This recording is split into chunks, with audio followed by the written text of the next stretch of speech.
Welcome क्रिशनच्या आजच्या नवीन भागात तुम्हा सर्वांचे मनपूर्वक स्वागत। आजची माझी रेसिपी आहे मटर कुलचा। तर मटर कुलचा कसा केला अगदी सोप्या पद्धतीने, तर यासाठी आपण आपल्या कृतीला सुरुवात करूया। यासाठी मी पांढरे वाटाणे घेतले आहेत। पांढरे वाटाणे उकडून घ्यायचे आहेत आपल्याला।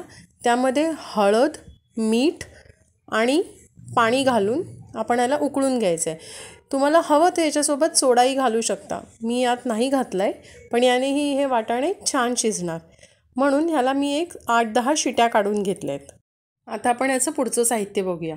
यासाठी मी इथे कोथिंबीर, आलं आणि मिरची याची आपल्याला एक पेस्ट करायची आहे। सोबत मी ही जी चिंच आहे ही भिजत घातली आहे पाण्यात, गरम पाण्यात भिजत घालायची आहे आणि आपण ह्याचं एक सरसरीत असं वाटण करणार आहोत।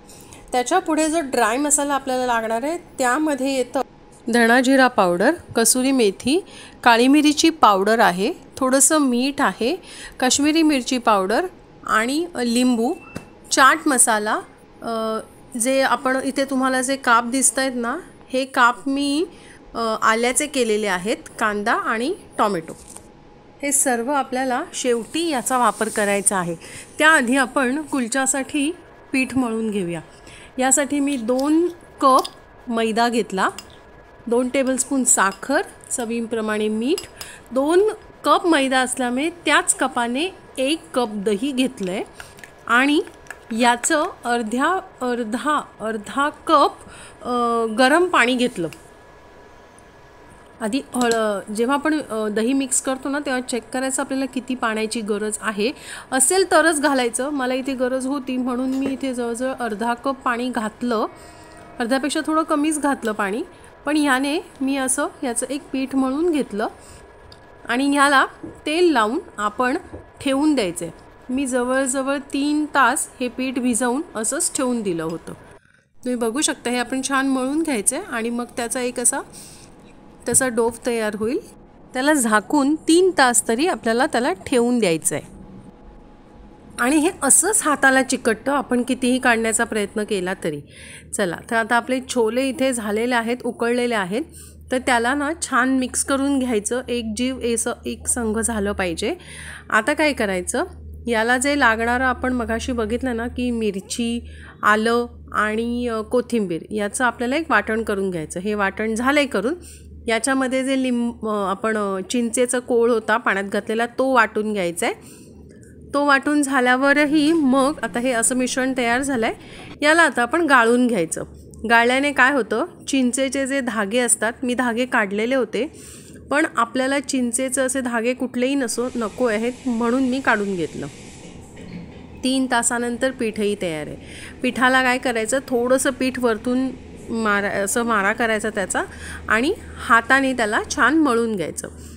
मी किचनच्या प्लॅटफॉर्मला स्वच्छ धुवून तिथेच हे पीठ मळायला व्यवस्थित खूप छान जमतं म्हणून मी तसं करून घेतलं आणि त्याचे आपल्याला जेवढे हवे तेवढ्या साईजचे गोळे करून घ्यायचे।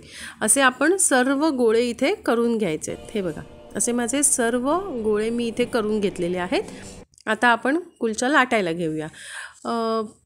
लाकडी पोळपाटावर व्यवस्थित लाटलं जातं, नसेल तर बटर पेपरवरही तुम्ही लाटू शकता। असं लाटून घ्यायचं आहे। कुलच्याला कुठलीही साईज नसते, तुम्हाला गोल हवं गोल करा किंवा मी जसं ओव्हल शेपमध्ये केलं आहे तसं करू शकता।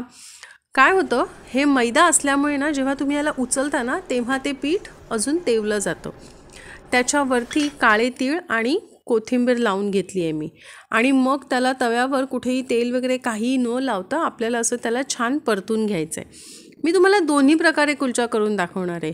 एक जो आपण नुसते भाजून ठेवू शकतो आणि ऐन वेळेला जेव्हा आपल्याला खायचं आहे ना तेव्हा त्याला बटर लावायचं आणि आपण त्याला खाऊ शकतो। पण तसं न करता तुम्ही जर ते आधी तयारी करून ठेवत असाल तर काय करायचं, त्याला एका कपड्यामध्ये बांधून ठेवायचं। आता हा कुलचा मी डायरेक्ट खाण्याच्या वेळेला केला त्यामुळे मी याला त्याच वेळेला बटर लावलं, याला मी तूप नाही लावलं आहे, बटर लावून तो सर्व केला। असे आपले कुलचा जर तुम्ही ऐन वेळेला करता तर तसे करू शकता। आता हा जो कुलचा आहे ना हे मी ठेवून दिले होते जे मी आधी केले होते, तर त्याला काय करायचं, हे करून घ्यायचेत आणि एक एक करून कपड्यामध्ये ठेवून द्यायचं. मी नॅपकिनमध्ये ठेवून दिले होते, एक एक करून सर्व लावून ठेवायचे आणि मग ऐन वेळेला तुम्ही बटर लावून त्याला भाजू शकता. हे बघा, असे खूप छान असे कुलचे तयार होतात. असं ठेवू शकता तुम्ही कपड्यांमध्ये बांधून.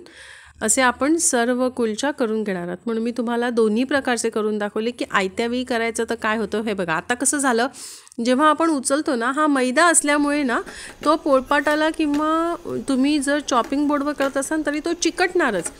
तर तो सोडून नाही द्यायचा. तो ज्या शेपमध्ये असेल ना त्या शेपमध्ये त्याला आपण चांगलं भाजून घ्यायचं आहे.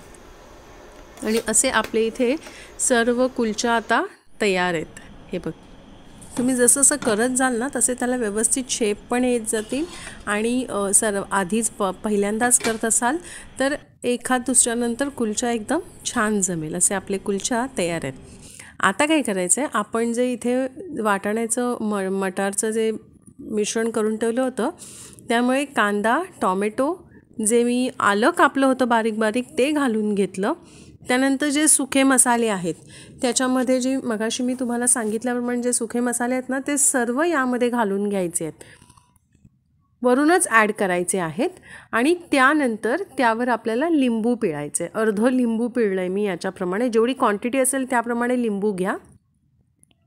आणि हे जे पाणी मगाशी आपण गाळून घेतलं होतं ना आंबट गोड असं, तर ते पाणी घालून आपलं हे मिश्रण आता इथे तयार आहे, म्हणजे सर्व करायला तयार आहे. आता आपण ह्याला फोडणी देणार आहोत. फोडणीमध्ये काय घालणार आहोत, बटर, एक मिरची, कढीपत्ता आणि हिंग. तर याप्रमाणे त्याला आपण फोडणी द्यायची आहे. अजून एक, सर्व करताना ना जर तुम्हाला गरम खाण्याची सवय असेल तर काय करा, ह्याला तुम्ही गरमही सर्व करू शकता.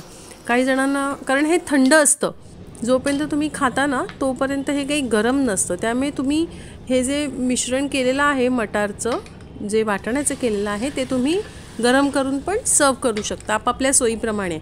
पण कुलचा गरम असल्यामुळे ना मटर थंडच छान लागतात. मी त्याच्यासोबत हे कॉम्बिनेशन बेस्ट आहे. पण आपल्या घरातल्या मोठ्यानाचं नसेल आवडत तर गरम करा आणि मग गरमसोबत तुम्ही हे छान सर्व करू शकता. तुम्हाला माझी आजची रेसिपी कशी वाटली कमेंट बॉक्समध्ये नक्की कळवा. वेलकम क्रिएशनचे असेच नवनवीन व्हिडिओ पाहण्यासाठी मैत्रिणींनो लाईक, शेअर आणि अजूनही सबस्क्राईब केलं नसेल तर नक्की सबस्क्राईब करा. धन्यवाद.